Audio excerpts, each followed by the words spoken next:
ginamit ka na. Asa si Eunice? Ayun na pala siya. Tagal mo sa'yo. Hindi na pa matagal. Nilagyan mo na. Ito na yung mga pulutan niya. Basta talaga rin mo, man. Bibilis ka nga. Kung may ginagawa nga tayo, hindi ko naman tayo papayagan na minom dito eh. Uy, wait lang. Alam niyo ba, may napalitaan ako. Usong-uso siya ngayon. Mga nakanguha ng bata. Tapos kinuha yung laman ng loob. Kadiri. Ay, oo nga, nabalitaan ko nga yan. Nakakapangilaban nga kapag naririnig ko yan. O kaya mag-iingat kayo ah. Alam niyo naman yung mga tao ngayon. Huwag nga kayo, Mega. Ingat tayo. Cheers!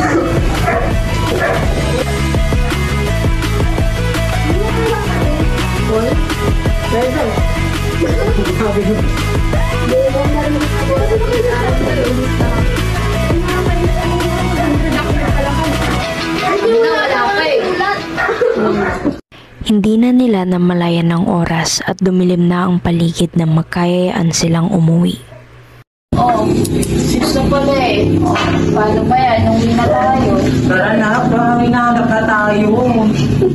Okay, parang di ba kayo dadaan sa Banderas? Hindi, magpapasundo ka sa papa ko. Daan ka? Sa papa. Tara na, parang makapagpahinga na tayo. Ba't ka na rin? Ito na. Daan kayo? Daan kayo ah. Sabi ko, pag nakauwi na kayo. Bye, babe. Bye. Bukas ulit. Bye-bye. Bye. Bye-bye. Thank you. Nagpaalam na sina Lizelle at Sean kay Chelsea dahil iba na ang kanilang daan pauwi.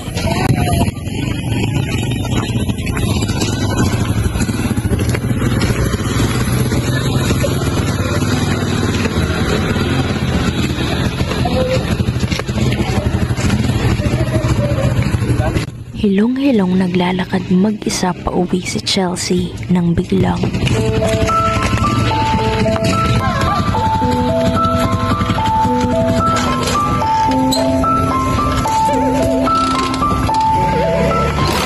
Ayaw mag-start bro, tulak mo na lang.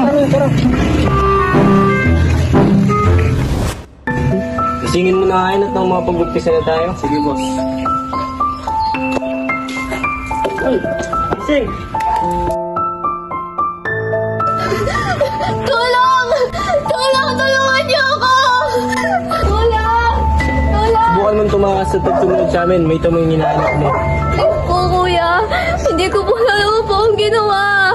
Pauwiin niyo na po. Hinahanap na po ako sa amin. Bilis, kuya. Hindi po ako magsusumbong. Dito ka muna sa ngayon at sundin ang mga utos namin. Huwag kang malikot! Tulong! Hoy! Mapupunta!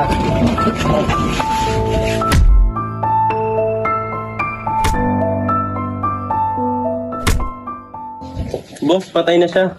Wala namang kwenta yan eh. Ewan ko ba sa'yo, ba't mo pa kinuha yan? Pwede pa natin pakinabangan yung dati nating ginagawa. Sige, sige, para mapakinabangan natin yung babaeng yan.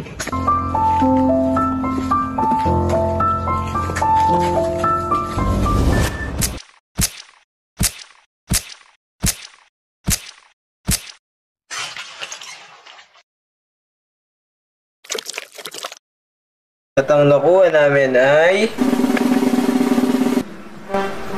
Atay!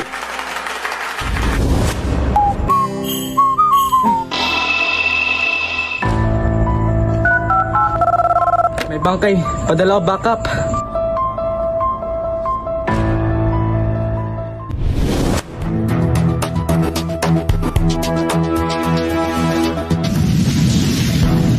Nagbabagang balita. Isang babae ang natagpuang patay sa bakanteng lote sa Angeles City. Ang bangkay ay kasalukuyan ng nasa morgue at ayon sa mga eksperto, ito ay isang kaso ng human trafficking at illegal organ harvesting dahil ang laman loob ng bangkay ay itinangay. Kuha sa CCTV footage ang pagdukot sa biktima ng dalawang suspect. Nakuha rin sa CCTV ang pag-abandona sa biktima patuloy pa rin ang paghahanap ng mga pulisya sa dalawang suspect. Ako si Charmaine Escuro, ang inyong tagapagbalitang sigurado. Guys, alam mo na ba? Patay na po si Chelsea. Kung alam ko lang ganyan man mangyayari sa kanya. Sana hinatid ko na lang siya sa bahay nila. Hindi pa rin ako makapaniwala nangyari yung ganung bagay sa kaibigan natin. Sana hindi na lang tayo minom nung araw na yun kung ganun lang pala yung mangyayari sa kanya.